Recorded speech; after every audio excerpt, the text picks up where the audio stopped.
Hi, I'm Don McChesney. I'd like to welcome you to the High Banks Hall of Fame and National Midget Auto Racing Museum in Belleville, Kansas. Belleville, Kansas is the home of the longest continuously operating dirt track in the United States. Our building here, we got into this place about 5 years ago. We're doing our best to preserve the history of the High Banks, and with a special emphasis on the midget race cars. What we're looking at here is they used to call them bobtails, and they called them big cars. It's a forerunner of the sprint car. This car was built in 1917 by Leonard Curbs of Otis, Kansas. He was called the Kansas Cyclone. This thing used to run all the way up to mile tracks. It has a Fronty Ford engine in it, which is the forerunner of the Miller. It's actually a Model T Ford overhead valve conversion. The forerunner of the Miller, which was a forerunner of the Offenhauser. How would you like to drive this thing with no bear? What we're looking at now is a sprint car. Notice the wire wheels, no front brakes. This is a 1930s sprint car. It has a Krager overhead valve conversion of a Model B Ford engine. It's really a high class piece of work. This was driven across the Midwest by a number of drivers with quite a lot of success. What we have here is a late 40s, early 50s sprint car. It has a 270 Offenhauser engine in it. That's a dual overhead cam engine that produced quite a lot of horsepower for just 4 cylinders. The engine was built in California. The car itself has the friction shocks on front, as you can see, and a cross-spring suspension. This car ran Belleville a good many times in the early 50s. I don't know anything about the championships of that car, but with that engine, I'm sure it did quite well. To give you a little information on Offenhauser engine, if you owned an Offenhauser engine and you say you broke a piston, you needed a piston for number 1 cylinder, you could call or write to the Offenhauser company. They would send you a new number 1 piston. It would be exactly the same dimension, exactly the same weight as the one that was originally put in the engine. That was the same for every part. This car in California was called the Track Roadster. It ran in Wichita. It was built by Pius Selinki. It's been completely restored. It has a Mercury flathead in it. The car in this country was called a hot rod. They were kind of the poor man's sprint car, and they ran all over the Midwest for a while, and then this car was extremely successful.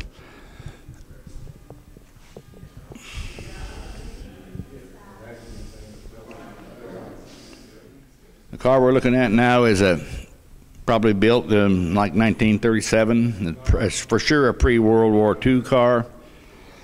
This car has a cross-spring rear suspension, cross-spring front suspension with shock absorbers. It's a V8 60.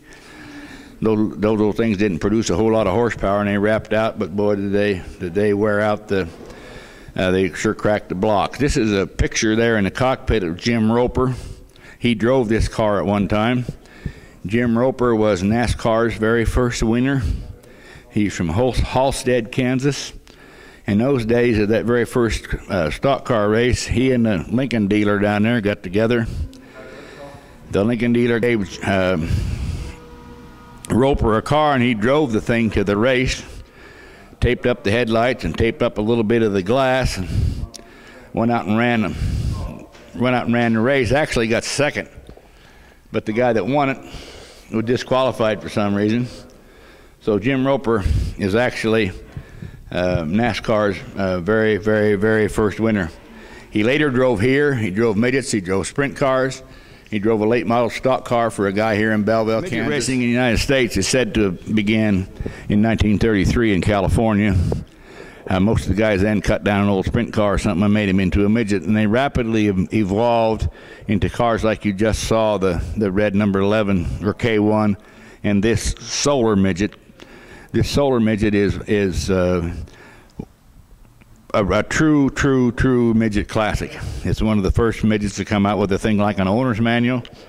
I don't know who drove this car in other years. It's owned by the Crayles of Salina, Kansas. The work on it is just beautiful. It again is a Ford 60 flathead.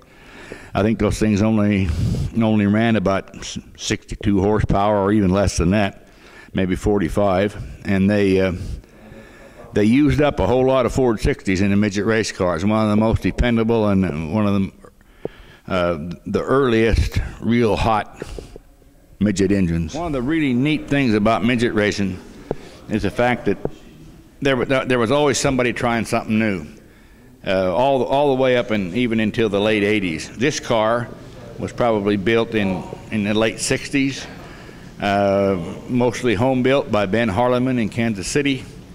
It has an Evinrude outboard engine in it.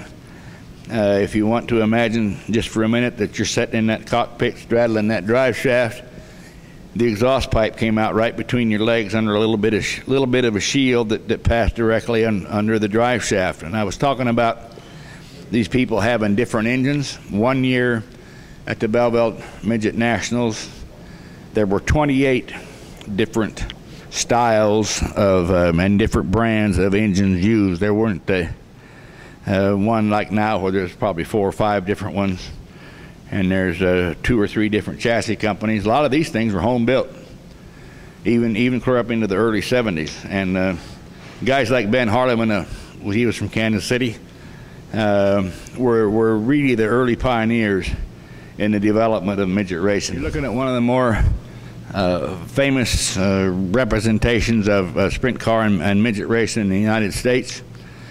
There have been numerous midgets, sprint cars, champ cars that had displayed on their hood K&K Garage. This car was owned by Walter, everybody calls him Junior Knepper of Belleville, Illinois. His son Steve drove it. They won here with this car in 1988. And in 1990, when Jeff Gordon won at Belleville, this was the only car that he did in the lap. And this was kind of about the time when everything was ending as far as everybody having different kind of engines. It has a Toyota in it now, but the year they won it, it had a Canaday engine in it. That was made by the Canaday brothers in Lathrop, Missouri.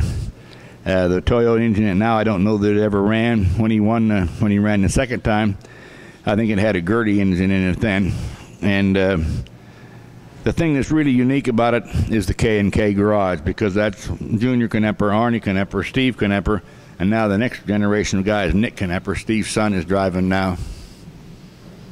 This is a car that won here in 1993. It was driven by Paige Jones, owned by John Godfrey, wrenched by Rusty Coons.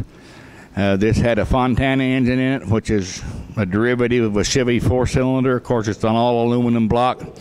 And this kind of represented the beginning of the really, really high dollar engine. I don't know what this engine costs, but the guys that are going to win out here tonight probably got $40,000 in an engine, for 30 for sure. There'll be some Fontanas out here. There'll be Esslingers and so on. A side light on this car. This was one of Paige Jones' biggest victory of his whole career.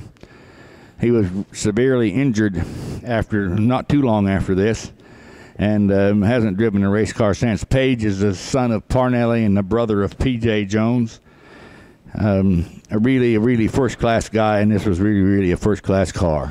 Well, and thank you guys for the interest of looking us up here. We are on the High Banks Hall of Fame in Belleville, Kansas. You're always welcome here to come in and see what we got. Our admission is by donation. In the summertime, we're open from Tuesday through Sunday. In the wintertime, it's Wednesday through Sunday, or anytime by appointment. If you want to bring a bunch of people through, all you got to do is call us. You can look us up on the internet. We have a link with the Belleville High Banks Racetrack, and we'd welcome anybody here that wants to come. We got to preserve the racing. Thank you very much.